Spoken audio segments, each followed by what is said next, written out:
रोते हुए आते हैं सब, हंसता हुआ जो जाएगा।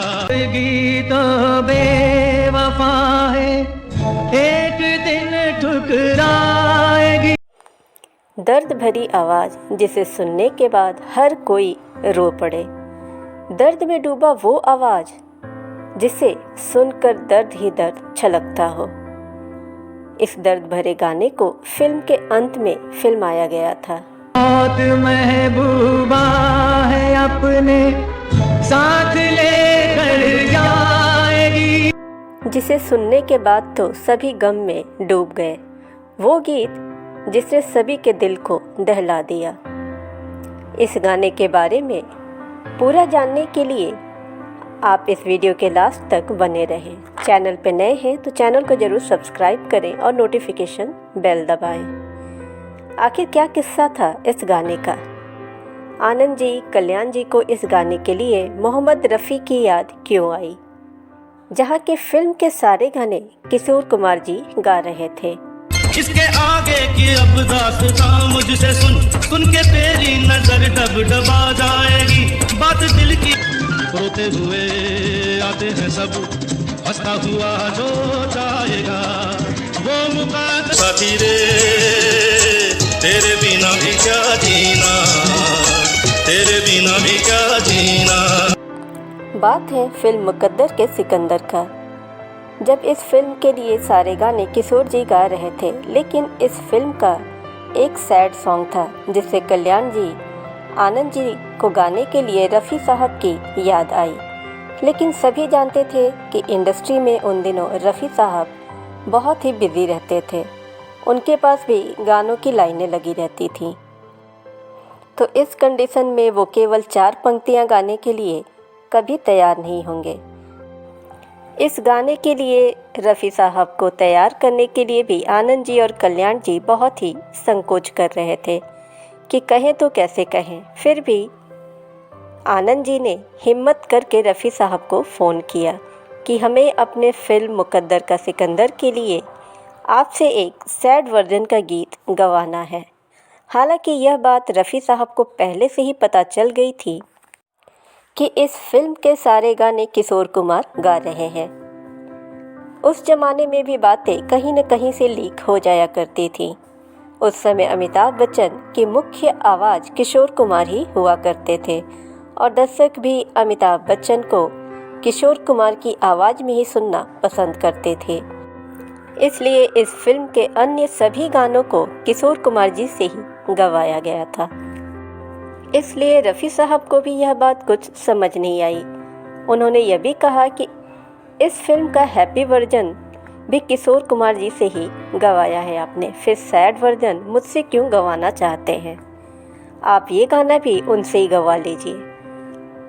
तब आनंद जी ने कहा, मुझे सैड सॉन्ग के लिए दर्द में डूबी आवाज़ चाहिए, जो पूरी तरह दर्द भरी आवाज़ हो, जिसे सुनकर दिल दहल जाए, और यह आप ही कर सकते हैं। यह दर्द आपकी ही आवाज़ में है। जबकि रफ़ी साहब उस वक्त अन्य गाने की रिकॉर्डिंग में बहुत व्यस्त थे, लेकिन फिर भी उन्होंने आनंद जी की बात मान ली, उन्हें निराश नहीं किया। उस सैड वर्जन सॉन्ग को, जो कि केवल 4 लाइन ही उन्होंने गाया, आनंद जी ने उनसे यह भी सिचुएशन बताया था कि इस फिल्म में अमिताभ बच्चन के मरने का सीन फिल्माया गया है।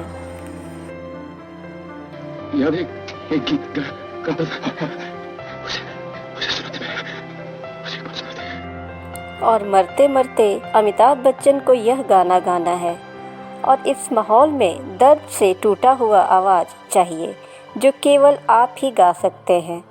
इस गाने में किशोर कुमार नहीं चल पाएंगे। हमें तो आपकी ही दर्द भरी आवाज़ चाहिए।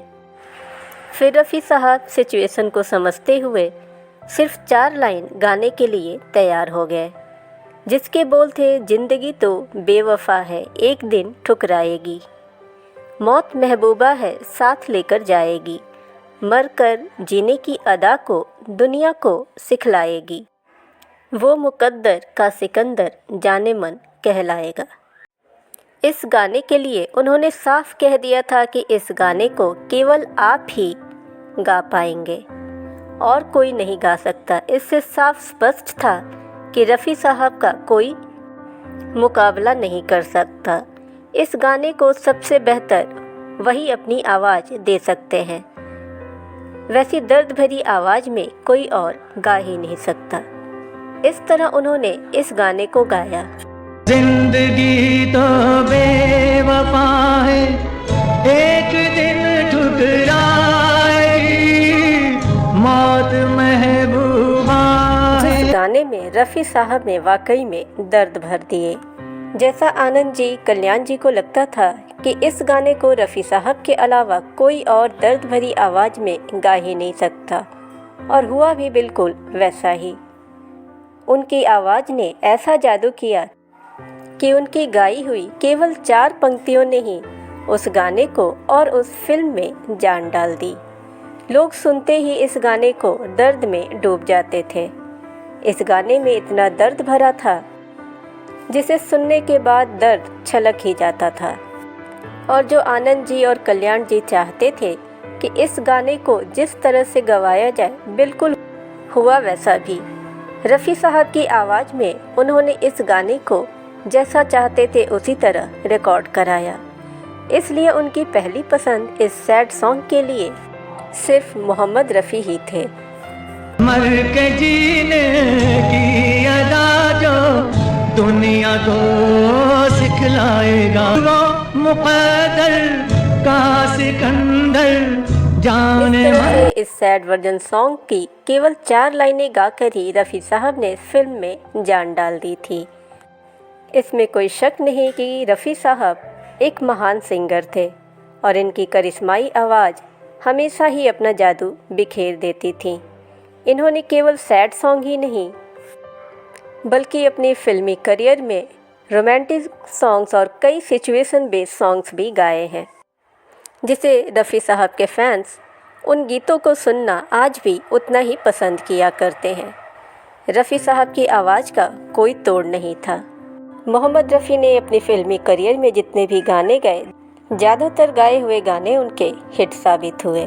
फ्रेंड्स, आप कमेंट में ज़रूर बताएं कि आपको मुकद्दर का सिकंदर का गाया हुआ सैड वर्जन सॉन्ग कैसा लगा।